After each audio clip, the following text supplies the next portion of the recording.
everybody, welcome back. Today, we're going to go for a drive in the Challenger Redeye. I know I've done a lot of videos and I've talked about how one of my favorite things about this car while we have it is the driving experience. The garage is still a mess, but here we go with a cold start.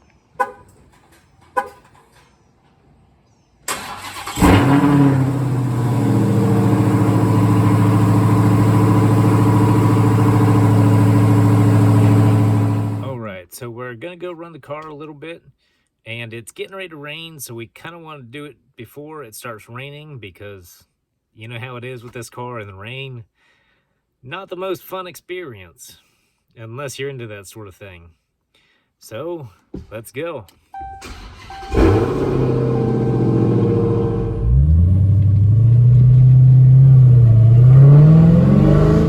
So we're just out here taking it easy, getting the car warmed up a little bit, letting the oil pump up through it, because that's how you blow these motors up, not letting it do its thing, warming up first.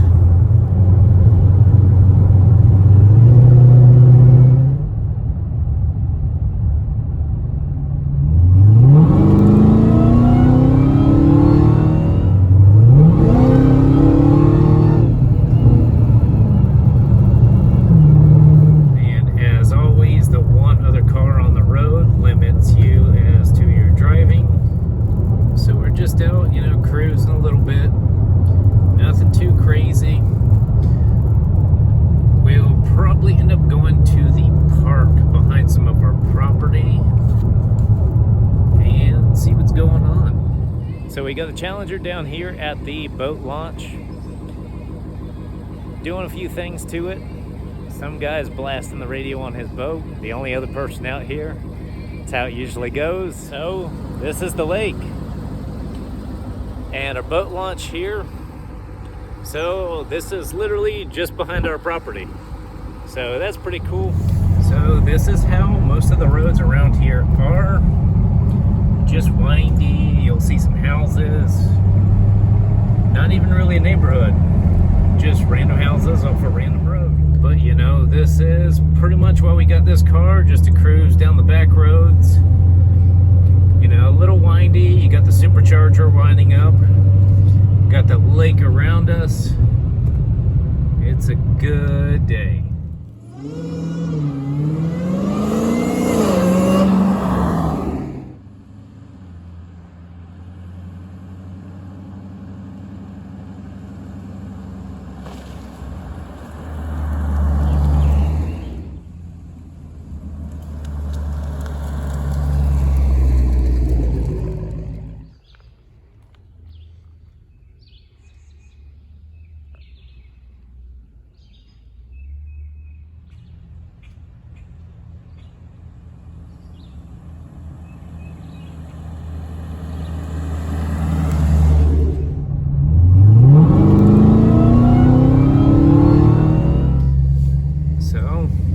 This is pretty much what it's like.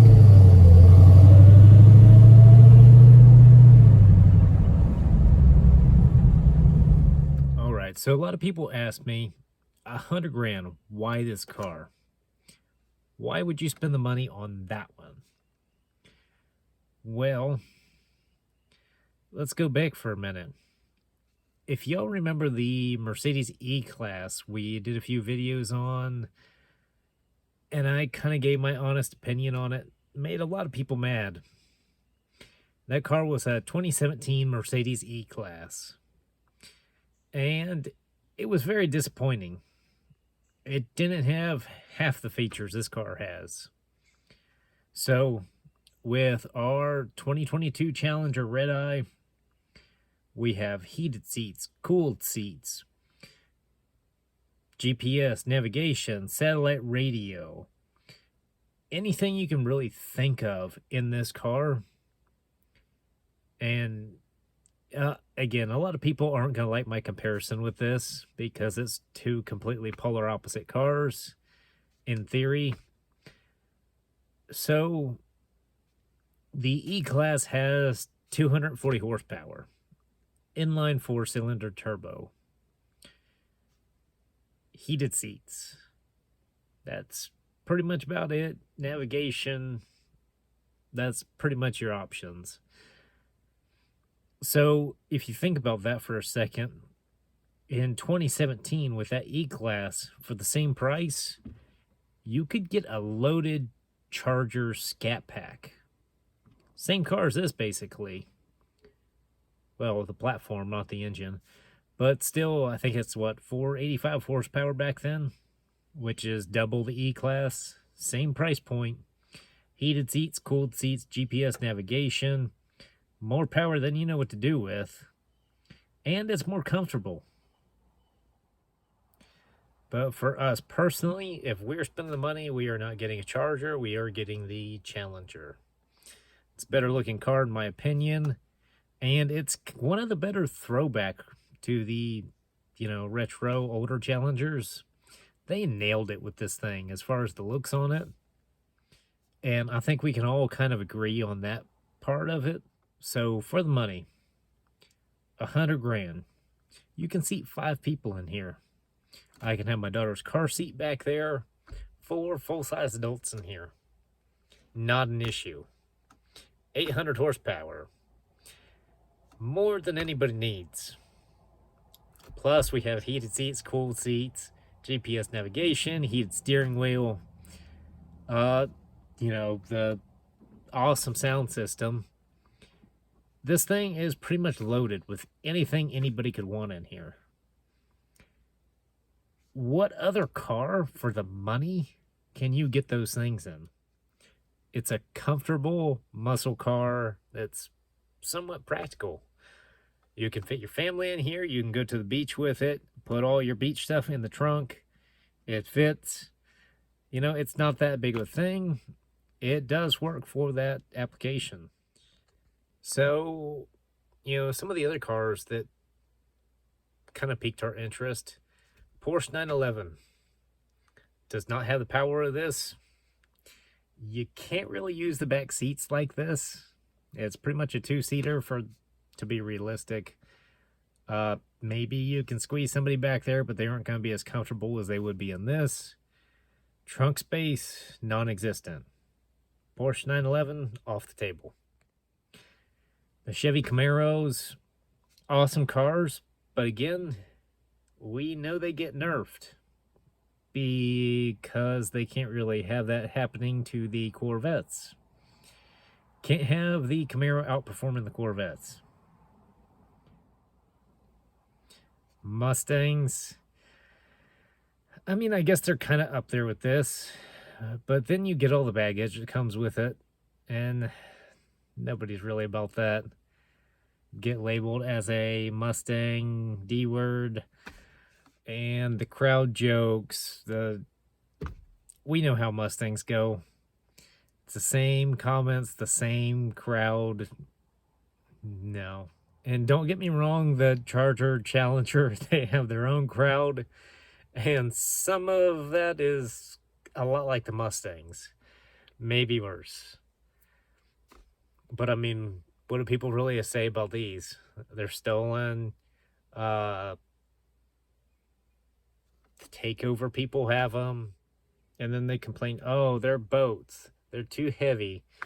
Your bumper splitter guard is on there. Whatever they want to call it.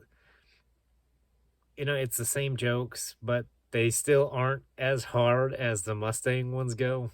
Also, big shout out to my mom. We were hanging out today. She was driving the car some so I could get some outside footage. But we got to go out in it today, kind of have a little fun. I know she enjoyed it because this car kind of hits close to home for her from when she was a kid. Because she was all about Hemikutas. Specifically B5 Blue, flat black top. A lot of us know about that car. And from there, kind of the other reason is my daughter, we kind of brainwashed her with the other Hellcat. And she's been all about Hellcat since.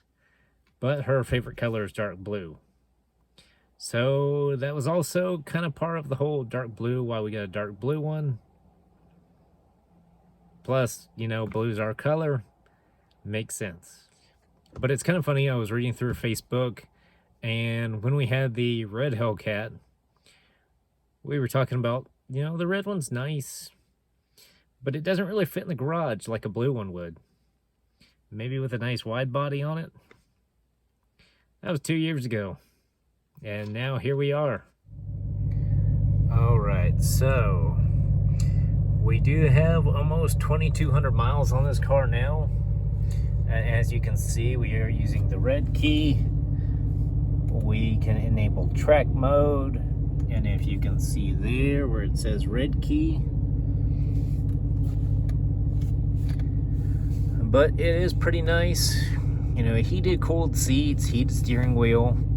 I really like that you have all your buttons on the touchscreen, but also you can activate it with the buttons down here. So if you want to go back to your SRT pages, for example, you hit that, they pop up. Your AC, as you can see, you have the knob down here, but also you have it on the touchscreen there. You click on it, you can adjust all your controls, and your seat controls. It's pretty nice. So I hope you enjoyed the video footage, the, driving it, the rollers, drive-bys, that sort of thing. I'm trying to kind of change up some of the content I put out, do a few little different things. But anyways, that's all for today's video. Happy Mother's Day.